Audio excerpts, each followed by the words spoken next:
You know, it's not my goal to just want to endlessly hate on Vault 76. I know I've made a few videos on the topic, and some might accuse me of just being a hater, but the issue is, it just comes so easily when looking at this game. But even though I'm convinced that it's going to be an unmitigable disaster, I still hope that I'm wrong. It doesn't benefit me or anyone really if a game is bad. And being a Fallout fan, it actually hurts me to see the series dragged through the mud like it is by its official handlers, while modders on shoestring budgets continue to crank out new features and content true to form to Fallout, while the series owners, Bethesda, seem only content in copying what modders are actually doing. Or other companies. Truthfully, I want them to succeed more than anything, to produce a kick-ass experience. But that's not what we're getting. With each new announcement, we're told one thing only to be contradicted later, and when the hardcore gamers that follow every bit of news, every bit of content that comes out, and we pour through it, look over screenshots, and we're still confused about what this game is and what its mechanics are, then the average consumer is just screwed. From there, today's video is going to talk about how this game actually helps griefers. But before getting into that, I'd like to add something positive. All things considered, I'm actually quite fond of the new leveling system. Make no mistake, it's definitely not Fallout in the slightest, but at this point, the whole game's not really Fallout in the slightest. So, I'm okay with that. For those that don't know, the system works actually quite simply. You have the 7 special stats. Each level you make in the game awards you with the points to invest in whatever stat you want. They're not locked in, so you can respec anytime you want to, or need to. Say your squad isn't online, so you're soloing. You can take the points that you would have invested into charisma to help share stats and perks, and then put them into, say, strength or luck to increase your carry load or capacity to earn items through scavenging. And the points then are used to equip perk cards. In every 2 levels, from level 2 to 10, you get a pack. And I believe it's every 5 levels after that, you get a pack. You can get a card pack, which contains a bunch of different cards. Now, to correct my earlier assumption from a previous video, as of right now, Bethesda has claimed that you cannot purchase these card packs. So they're definitely not loot boxes. Not sure whether or not we should be super happy about the fact that we don't have loot boxes, or just kind of a shame that that is the current state of the industry. Either way, this is a very unique system to me, at least.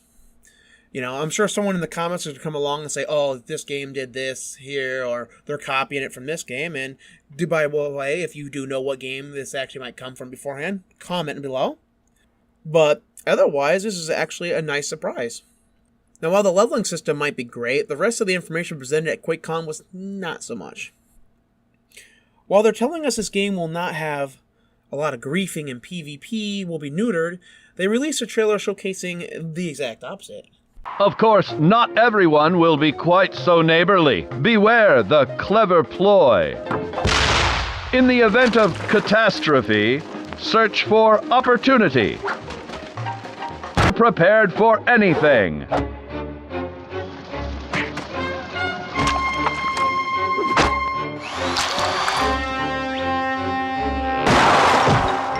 Now you know the benefits of working with others.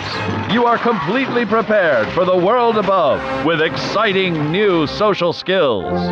Now that'd be fine and dandy if they'd be strict with us about what demographic they're trying to cater to. You know, who the target audience of this game is going to be. Because right now, aside from the bandwagon brigade, they're not really capturing anyone's attention. You know, as a side note, I was talking to game director the other day about the game. And he was saying he's hearing all these people talk about how great this game's going to be. And remember, this was before QuakeCon, when virtually none of the game's major features or mechanics were even revealed. Right now, we still don't know how the majority of the game will function, so this hype is based around purely nothing.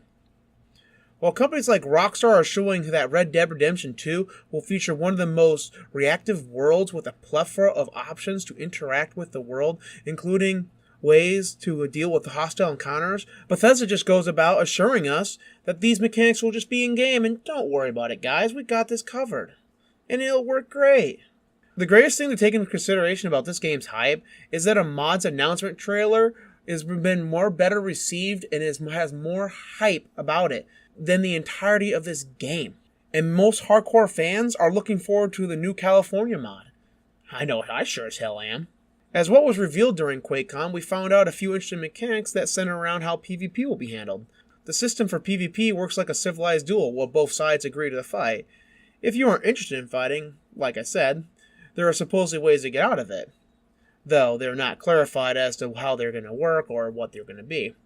Now, if this person persists and kills you, they'll get 0 reward, lose the ability to see other people on their map, and be marked for a bounty to be hunted down by other players who will enjoy a nice reward for their efforts regardless of what their level is. The game did indicate that the amount of stuff you'll get from killing another player will be based on your respective levels. I don't know about you guys, but that just sounds like it all renders PvP dull as hell. It goes contrary to the purpose of the genre that targets those who are interested in a PvP free-for-all, along with the central theme of the game, which Todd Howard said is to see how people react and behave when set free into a new world. The game, in order to avoid having PvE servers at launch, has opted to neuter the core draw of the experience. For griefers, the solution to this is pretty easy, in fact, so it's not even stopping them. Just merely be annoying as hell, but don't fight until the other person just gets fed up with you and kills you and then gets the bounty. Now, I'm not a griefer, but I know a lot are massively incentivized to be massively assholic for the pure joy that comes with watching people spurg out screaming at them to just leave them alone, and here we have a system that actually goes about and rewards that. The major answer to everyone's question regarding whether or not buildings can be destroyed is that yes, they indeed can be. Your camps can be entirely wiped out by the glorious power of Adam. Praise be to his radiant glory. After you finish building something really nice, you have the option to save the layout as a blueprint, though.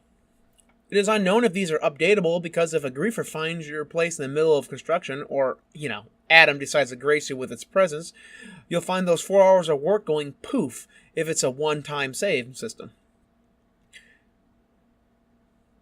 Many of you are probably thinking, but Faz, isn't this a good thing? To be able to save your structures? And I'll be honest, as a settlement builder, links in the description, yes and no. Yes, losing something you've worked ages on is one of the most disheartening things you can experience in a game. It sucks and can be emotionally draining. So be able to save it is amazing. It is frankly a godsend. But, and I cannot stress this enough, when you aim to rebuild it, you will need all the resources you spent building it in the first place. I can tell you from my settlement building experience that the amount of time I spent gathering resources to finish the structure ate up the majority of my time. Double, if not triple, the time I spent designing the settlements themselves. After a settlement is wrecked, you're going to have the resources on hand or have to go back and scrounge for them again. Now again, I'm not a griefer, but I'm willing to reckon that a missile barrage or a mortar strike from a mobile artillery base camp would greatly ruin your day. But you're probably thinking, fast. If they kill me, they'll not be able to track me anymore, and they'll suffer the bounty.